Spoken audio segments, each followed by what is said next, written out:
তারতিলুল কোরআন মাদ্রাসার সমস্ত গার্জিয়ানদের প্রতি আমার বিনীত নিবেদন, সেটা হচ্ছে যে আমরা ঈদের ছুটি সাধারণত 12 দিন দিয়ে থাকি, কিন্তু শুক্রবার দিন খোলার তারিখ রাখতে গিয়ে আসা যাওয়া সহকারে 13 দিন হয়ে গিয়েছে।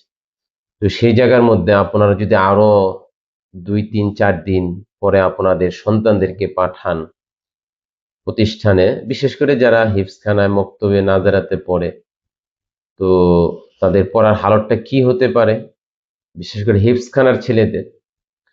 অনুরূপে আমাদের দোনো শাখার ক্লাস শনিবার থেকে ভরপুর শুরু হয়েছে।